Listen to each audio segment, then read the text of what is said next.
Bonjour à tous et bienvenue pour ce 112 ou 113e épisode de Over the Results consacré à Money in the Bank 2012.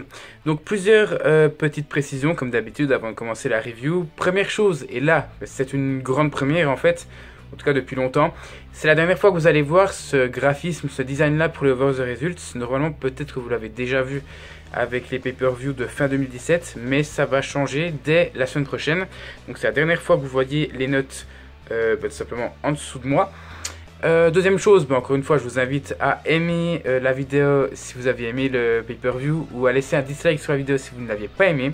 Puis on va passer au sondage. Je vous ai demandé comme d'habitude sur Twitter quel était votre match préféré. Donc vous aviez le choix entre le SmackDown Money in the Bank Ladder Match, le Raw Money in the Bank Ladder Match qui a fini en dernier et le Daniel Bryan contre CM Punk, et quasiment à l'unanimité, vous le voyez maintenant, c'est ce dernier qui atteint la première place. Quant à moi, je vais en parler tout de suite. Donc premier match, Dolph Ziggler bat Tensai, Santino Marella, Tyson Kidd, Damien Sandow, Sin Cara, Christian et Cody Rhodes dans un bon Money in the Bank match, vraiment très bon, surtout contre la fin.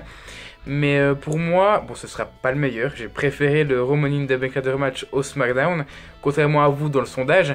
Mais pour moi, en fait, il y a un gros point négatif, c'est qu'il y a deux immenses botches de Santino Marella et Tensai. Le premier, c'est avec l'échelle. Au bout d'un moment, Santino Marella monte sur l'échelle pour atteindre la mallette. Et puis Tensai arrive de par-dessous, veut lui faire une power slam et n'y arrive pas. Et finalement, il perd équilibre, il tombe à l'arrière, donc premier botch. Et deuxième, c'est quoi? C'est 30 secondes après le premier. On a Tensai qui envoie Santino Marella à l'extérieur du ring. Et au lieu qu'il tombe sur des lutteurs, il va tomber avant. Enfin, j'étais là, mais bon, vous pouvez quand même pas botcher non plus une chute, quoi. 2 fois en 30 secondes. Ça m'avait bien saoulé. Et on a encore un autre botch de Marella qui va justement tomber de l'échelle au bout d'un moment. Et qui va pas du tout vendre le fait qu'il s'est fait mal. J'ai pris ça comme un botch. C'est aussi pour ça que j'ai mis 0 pour le botch. Maintenant les bons côtés. Donc j'ai marqué première chose, intervention de Vicky Guerrero. Donc les interventions c'est toujours sympa, même s'il aurait pu avoir beaucoup plus.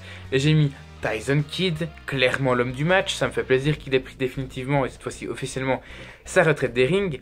Et j'ai mis Tyson Kidd à chacune de ses interventions, mais surtout la grosse domination de Tensai qui va porter une powerbomb à Sin Cara sur une échelle et à l'extérieur du ring, et qui va balancer Dolph Ziggler vers la table des commentateurs.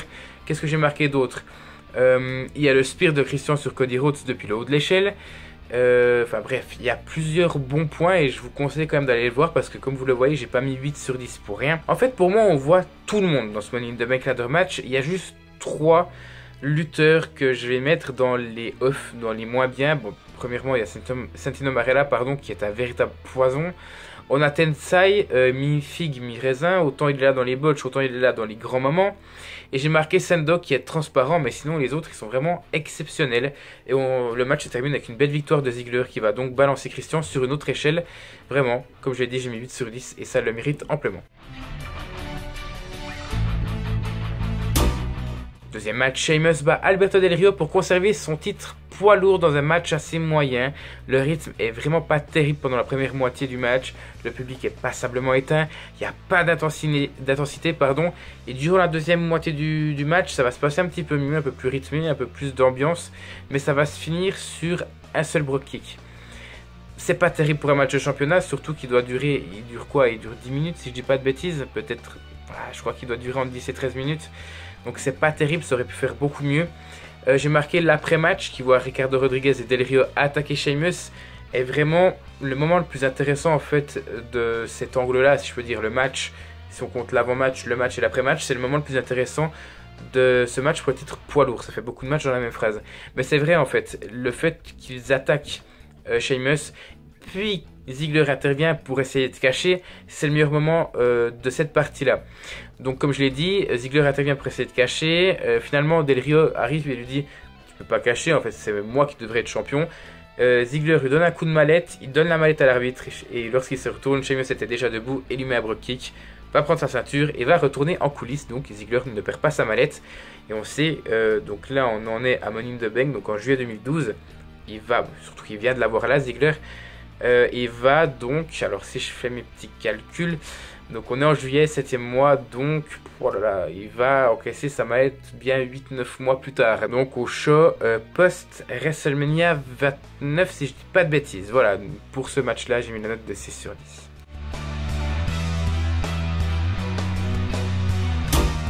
Troisième match, Primo et Epico battent les Prime Time Players pour devenir les challengers numéro 1 au titre de Kingston et Truth, donc qui avaient conservé leur titre dans le kick-off. Contre, alors laissez-moi m'en souvenir, je m'en souviens plus contre qui. Ils avaient précisé, je crois que c'était contre Camacho et Unico, mais je n'en suis pas sûr.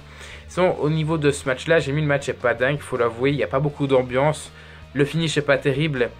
Et on a en fait AEW, donc Abraham Washington, qui va rendre le match moins monotone.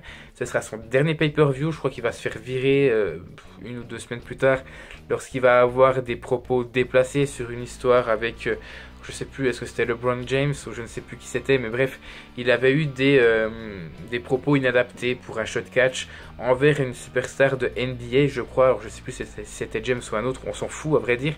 Mais c'est dommage parce que AEW était le mec qui rajoutait quelque chose. Alors, même si c'était insupportable et qui paraît peut-être un petit peu trop pendant les matchs, je trouve que ça donnait quelque chose, surtout pour les matchs qui sont un petit peu en dessous, comme celui-là. Maintenant, j'ai mis, on retiendra 2 événements. Le premier, c'est quand AEW dit à Rosa Mendes que Titus O'Neil peut danser mieux qu'elle, et on a Titus O'Neil qui va danser sur le ring.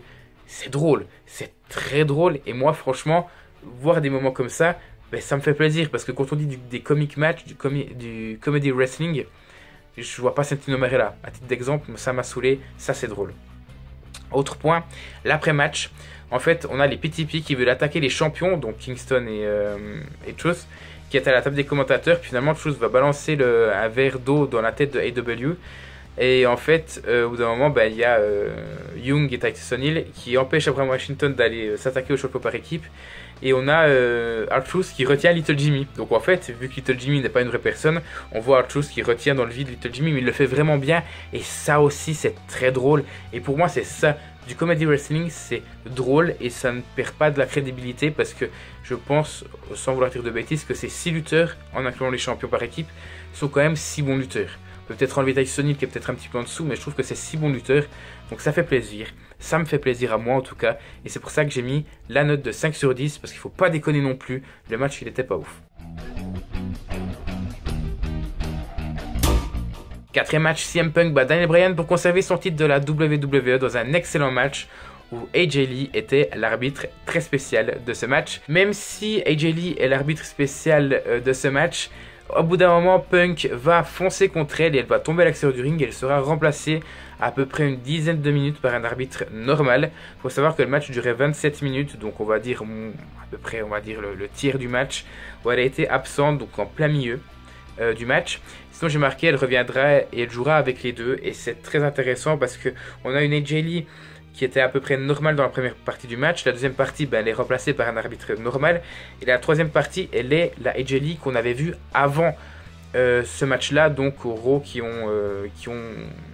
était avant justement Money in the Bank 2012. Donc au bout d'un moment, je ne sais pas si vous vous souvenez de la rivalité, mais AJ Lee, dans un Raw, voulait se lancer depuis la troisième corde sur une table qui était à l'extérieur du ring. Daniel Bryan en premier temps était allé devant la table, il lui avait dit ne saute pas, et puis Punk était arrivé au niveau de la deuxième corde, il lui avait dit mais fais pas ça, t'es stupide ou quoi. Je sais que tu veux de l'attention, mais quand même, parce qu'elle cherchait vraiment l'attention des deux. Et au bout d'un moment, elle va embrasser Punk et elle va le pousser sur Daniel Bryan qui vont tomber les deux sur une table. Donc elle jouait déjà pas mal avec ces deux-là.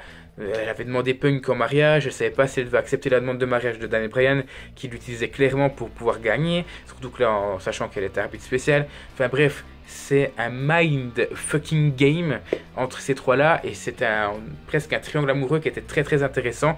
Et justement, durant cette troisième partie, on a AJ Lee qui va par exemple chercher une chaise et qui va la mettre au milieu, lorsque Daniel Bryan et CM Punk sont les deux dans un côté du ring chacun. Et en fait, les deux se dépêchent d'aller vers la chaise au milieu du ring. Finalement, c'est Daniel Bryan qui arrivera à l'utiliser en premier. Mais enfin bref, il y a beaucoup de choses et on voit tout. Il y a une table brisée, comme j'ai dit, il y a une chaise qui est utilisée. Il y a des candlesticks. Il y a le fucking mind game de AJ Lee. Franchement, c'est très très bon. Pour moi, ça me fait très plaisir de voir un match comme ça, pardon. Et j'ai marqué le finish qui voit Punk faire passer Bryan à travers une table depuis la troisième corde. C'est du génie, c'est très bien porté, ça fait plaisir, ça mérite 10 sur 10. Voilà, donc maintenant on entre dans les deux matchs qui ne servent absolument à rien. Ryback bat Tyler Rex et Kurt Hawkins dans un handicap match, dans un match bien rythmé. Franchement, faut le dire, c'est bien rythmé. Ça dure 4 minutes, en même temps c'est normal que ce soit bien rythmé. Mais ça ne mène à rien. Le match ne propose rien, il ne met personne en avant parce que Ryback se fait dominer tout le long. C'est lui qui gagne et Hawkins et Rex perdent en étant en équipe. Je sais bien que Ryback c'était ses débuts, il fallait le mettre crédible, mais c'est pas dans ce genre de match là qu'on peut le rendre crédible. Pour moi, j'aurais préféré voir un 3 contre 1 avec 3 jobbers, 3 lutteurs locaux, que de voir ces pauvres Rex et Hawkins, que j'aimais beaucoup. Hein. J'aimais beaucoup cette équipe, se faire démonter comme ça. Pour moi, ça ne sert à rien. J'ai mis 3,5 sur 10. Dixième match, Layla, Tamina Snuka et Caitlyn battent Beth Phoenix, Natalia et Eve Torres dans un 6-woman tag team match. Totalement inutile, je vais même pas en parler, ça dure 3 minutes, ça sert à rien. Beth Phoenix, logiquement, c'est la challengeuse de Layla qui est la championne, donc c'est l'équipe de Layla qui gagne et l'équipe de Beth Phoenix qui se fait un peu marable la face en 3 minutes. Ça sert à rien et j'ai mis la note de 3 sur 10. Et enfin, John Cena bat le Miz, Big Show, Chris Jericho et Kane dans un très bon Money in the Bank ladder match de 5 lutteurs.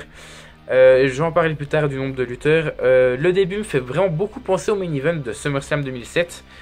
Entre Strowman, Lesnar, Joe et Reigns, lorsque tout le monde vraiment va s'acharner sur le Big Show pour le sortir du ring.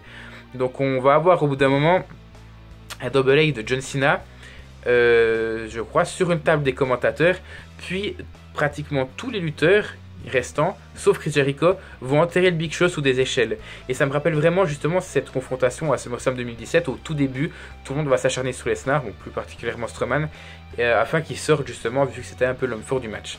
Donc vraiment, pour moi, gros GG. Et encore une fois, gros GG au Miz, qui aura vraiment pris cher durant tout le match. Lui qui avait fait son retour quelques minutes plus tôt dans le show, parce qu'à la base, ça devait être un Fatal 4-Way Money in the Bank ladder match. Ça s'est jamais fait, et je pense que pour ce genre de match, il en faut au minimum 6 voire 7. Encore une fois, je vais en parler après. J'ai marqué aussi la victoire de Cena, qui détruit la mallette. Je sais pas si vous vous en souvenez. Au bout d'un moment, il reste Big Show, donc qui était revenu dans le match, puis Cena, sur une immense échelle faite pour le Big Show. La plus grande échelle qu'on avait jamais vue. Puis on a Cena donc qui va porter des coups de mallette sur la tête du Big Show. Puis au bout d'un moment, il va tellement faire fort que la anse de la mallette va s'arracher. Et en fait, il va plus qu'avoir la mallette dans les mains et il va gagner. Il va refoutre 2-3 petits coups au Big Show. Et on a la tête magistrale. Ça en a fait des mèmes sur internet depuis. Ça a duré pendant très longtemps. On voit la tête de Cena. On aurait dit Mickey Mouse. Enfin bref. C'est assez mythique et c'est pour ça aussi que, le fait que le match soit bon, c'est aussi pour ça que les gens s'en souviennent. Maintenant, j'ai mis 9,5 sur 10. Pourquoi je ne peux pas mettre 10 sur 10? Parce que le nombre de lutteurs. Vous allez me dire, oui, mais un match triple menace, un ladder match triple menace, ça passe très bien. Je suis d'accord. Sauf que là, pour moi, on est habitué à des matchs Money in the Bank avec 6 au tout début, puis 7, puis 8, et on repasse à 5, alors qu'à la limite, ça devait être 4. Je trouve que, oui, pour un ladder match, vous allez me dire, on a l'habitude, ça pose pas de problème. Là, je trouve, avec les plusieurs cassures de rythme du Big Show, je trouve qu'il aurait mérité d'avoir plus de lutteurs pour que ce soit beaucoup plus rythmé. C'est le rythme qui pose problème. C'est le seul défaut de ce match-là. Ça pose problème parce que le Big Show fait chier. Il tabasse tout le monde en dehors du ring. Donc tout le monde va vendre en fait sa blessure. Donc il y aura un très bon selling. Mais le Big Show, en fait, il en marave 4. Il en détruit 4. Et puis les autres vendent bien. Et en fait, il est obligé de péter le rythme, le Big Show, à faire semblant de monter sur l'échelle. Enfin bref, vous me comprenez. S'il y avait eu 2 ou 3 lutteurs de plus, ça aurait été crédible. Là non, pour moi le rythme n'est pas au top. C'est pour ça que je mets la note de 9,5 sur 10. Bien, donc si on additionne toutes ces notes et qu'on divise par 7, qui est le nombre de matchs, on arrive à la note de 6,43 sur 10, 94e place pour ce pay-per-view. C'est exactement la même note que WrestleMania 28, qui avait eu lieu la même année. Voilà, donc c'est pas terrible, c'est pas un bon pay-per-view. Il y a les deux Money in the Bank ladder match qui se démarquent. On a également le Punk Bryan qui est extrêmement bon et sinon on peut à peu près tout oublier. Je pense que dans tous les cas ils auraient pu faire mieux et je trouve ça fort dommage, pardon, je vais y arriver. Bref, un gros merci à vous d'avoir suivi cette vidéo. Le petit sondage avant de terminer, à votre avis, est-ce que Cena méritait la mallette à ce moment-là? Il avait déjà eu au moins une dizaine de titres majeurs. Est-ce qu'il la méritait? Surtout qu'on sait maintenant avec le recul qu'il la perdra donc au Raw 1000 qui est je pense 1 ou 2 semaines plus tard ce pay-per-view. Donc est-ce que ça servait à quelque chose? Est-ce qu'il n'y avait pas meilleur temps à faire par exemple avec Chris Jericho, même avec le Miz qui aurait pu le remporter pour la 2e fois? N'hésitez pas à me le mettre en sondage. En attendant, je vous rappelle un petit like ou un petit dislike si vous avez aimé le pay-per-view ou non. Et à me laisser un petit commentaire pour tout simplement me dire ce que vous en avez pensé. Profitez de ce dernier graphisme, ce dernier design des Over the Results. Et on se retrouvera avec du tout frais, du tout neuf pour la semaine prochaine. Voilà, n'hésitez pas à vous abonner et nous on se retrouve tout bientôt pour la suite de la chaîne.